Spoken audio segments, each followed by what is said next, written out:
Hello. Oh my god, hi, what's up? Thank you for clicking on this video. I'm Ani, and today I'm gonna be doing like a mini tutorial. Like, this is gonna be a real cute, small talk through because one singular person said they wanted to see a time lapse, and I'm here to deliver. I'm here to give you what you want, right?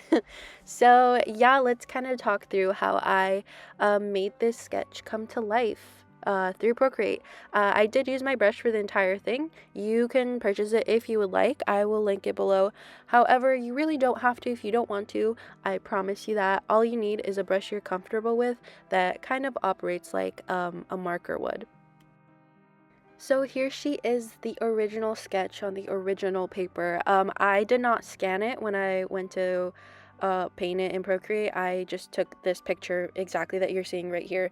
I actually did this during class. I don't remember what was going on in class. The teacher was talking, or the professor. Oh my god. My friends always make fun of me for saying teacher instead of professor. The professor was talking and it wasn't to me, so I had to keep my hands busy somehow, okay? You can't blame a girl for that. Yeah, I don't know how much to say about the sketch itself. I did end up posting it because I really liked how the spread came out. But I just used a blue ballpoint pen and then my favorite ink tool ever, which is like the Sharpie felt pens, to do the black parts. And yeah, there's not much else to talk about. I wanted to draw a really long braid because I really want my hair to be that long. It's kind of like the girl on the left's hair, and I need it to be like down to my knees, like the other one. So yeah, let's get into it. Like I said, I did not scan it. I just took the picture, and because it's Sharpie, so it's black and white. The only shading I'm doing is hatching, and like y'all know what hatching is. There's no like actual shading. It's all black and white. So I just used the adjustments to kind of up the contrast, up the whatever, the brightness, anything. I I think I used curves the most. And you just play with that until it becomes borderline black and white, and then that was like good enough for me. You can see like there's a bunch of like marks and stuff still there. Like it's not perfectly scanned in black and white, but like I don't know, I think that gives it character, so whatever. Onto the flat color, y'all know the drill. Make a layer under it, and oh, since this is a picture from the sketchbook, that layer is on multiply, so because I couldn't be bothered to draw erase all the white from it, so yeah, it's on multiply. And then under it, normal, totally normal layer, business as usual, do the flat colors. And then I also went ahead and did like a little airbrush, a lighter color in the middle of both the cat and the girl, and like the skin tone. Just because like I mean, it looks better. I don't know what other reason to give. It's just easier to start shading when you have like a more nuanced base, I guess. And then I did go ahead and make that sketch layer like a teal color because I've been really obsessed with mint green and turquoise and teal and all of that, combined with like pinks and yellows. I don't know, something about Easter colors is like really in the air and it's like speaking to my soul, and so I really wanted to paint that. The render process started pretty standard for me. I always go with the face first because I'm a dessert first kind of person. Like I can't help it. I want to do the face first every single time. So yeah, I always start with the blush and like the shadows, and I go from there. This painting is very green. Obviously, you can tell. So for the highlight color, I always try to go for something that contrasts more, and so I picked like a lavender purple color to kind of contrast that like warm green yellowy vibe of the whole thing. So the time lapse for this was obscenely short. That's why the steps are also choppy, because I had to really slow it down so you guys can see what's going on.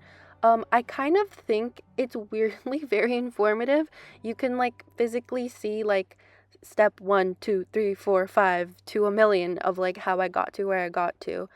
And yeah, I you can see what's going on. I mean, I didn't do anything crazy special. The time lapse is really short for a reason. I mean, I did this painting really quickly. I did it like one afternoon when I was like watching TV, and yeah, I think a lot of the sketch time too was taken up because the sketch was already done in the beginning. I decided to add the cat because, well, the original like sketchbook spread when I was doing it, I treat my sketchbook in a very specific way. And I kind of want to make a separate video of like how to become a sketchbook person because for a long time I never sketched anything. And I think it really hindered like my creative process, but that's for next time. For this particular sketch, I was really inspired by the fact that I'm kind of crazy. Not like actually insane, but I love to like pay attention to signs from the universe or whatever. And so I was like, ears, and I was like, oh, the cats with the big ears. I forgot what they're called. Hold on, give me a second. Okay, they're called serval cats. And so I was like, oh my god, big ears cats. And this particular animal I freaking love and have seen before. And so I thought it was perfect. And I was like, oh my god, I get to draw it. And I get to have like fun experimenting time with drawing a creature based off of a reference. And still like try to experiment with stylization and different colors and stuff.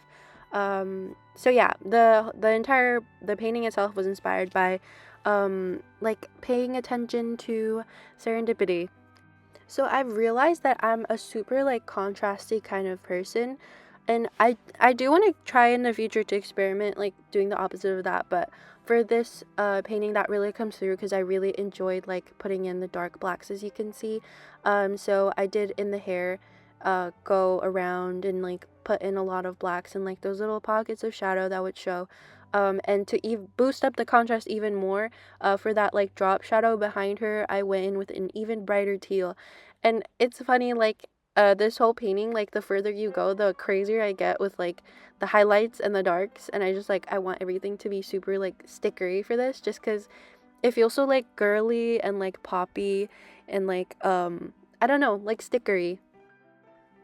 I was pretty excited to paint this shirt. Um, it's because I have this shirt. And when I drew it, when I drew this, I had like just gotten that shirt too. And it's like one of my favorite shirts. And so I was like really excited to paint it. It's like supposed to be a little bit see-through. I don't think I really achieved that with this painting. I, yeah, I tried, but like I kind of didn't care too much because, you know, this was a silly, like, quick drawing. I really didn't think I'd be making a tutorial. If I did, I would have tried harder. I promise you guys. On to the serval. Isn't she so freaking cute? I don't want to, like, like, toot my own horn or, like, sell out or nothing, but I will say my brush was really freaking fun to use for this part. Like something about animal anatomy, like those big swooshing motions and doing like the patterns and stuff, like I just had like a lot of fun with it. And you can see like I don't bother with blending very much. I never use the blending tool. If you like if you've watched another video, I've probably mentioned that I hate the blending tool like with a passion, specifically the one in Procreate. The one in Clip Studio like has my heart. I will use that sometimes, but the one in Procreate I cannot be bothered. So I utilize a lot of hatching and like different opacities and stuff. And to kind of get like that kind of blend, what you do is you constantly color pick where colors overlap each other so you get the midtones. And yeah, you basically work full opacity with the midtones. Let me break this down. So you use a lower opacity, or okay, I will say my brush, you don't need to lower the opacity to get a lighter color. You just make the pen pressure lighter. So with a lighter pen pressure, when you draw, it's kind of transparent, and then you color pick that, and with full pen pressure, you have the midtone that you can work with. I hope that made sense. When it came to like making the serval match the vibe of the rest of the painting, because for the highlights, like on the girl, you could see I used like lavender and bright yellow and lime green and turquoise, like not natural colors. And so I didn't want to just have like a random ass like realistic cat on the side. I wanted to look like they're in the same world, so I just kind of carried over that same palette. I figured the spots where there's lighter fur, I'm just gonna go with like a like bright yellow, and then at spots like lime green. You can see that later on there's like a super electric like lemon yellow bright color, kind of like the one in like the corners of the shirt that I did on the side. And yeah, I wanted to make sure the lavender was in there. I guess the way I kind of pick where I put like a natural color is just, I think a lot of it is based on what color I've already put down. So like for the lavender, like on the body, you see that like secondary light source. That's not really like the case for the top of the ear, but I still use the lavender. And that's just because like for the body, I want like a pop of a different light source. And I did use teal already, and teal's like right next to it in the drop shadow. And the body's like pretty brown. And I was like, well, I haven't used lavender there, so I'll put it there. For the ear, I mean, the ears are like pink and warm because it's like you see the fur is a lot thinner there. And you know, I use lavender a lot in the skin for the girl, so that just kind of made sense. It's very like vibe dependent, which is, I'm sorry, it's really frustrating to kind of explain that, because how do I explain, like, it was just the vibe. I felt like putting purple there, so I put purple there. But I truly think like that's how you should be like making shit. Like if it speaks to you, just do it. Like don't think like, oh, that's not realistic, because like who cares, you know? And I truly believe like the instincts that come with like your vibe radar of where to put color, like it will build over time. It's literally like purely a matter of just like doing it enough and experimenting enough to see what you like, and then it'll just like become second nature. um and then for the background, like the stripes, I didn't want to leave it white because that's lame. I wanted to do something fun, and I wanted to do something that's like pop and internety because of like the colors and the contrast and stuff that's already there. So when I did the stripes, I went into like the chromatic.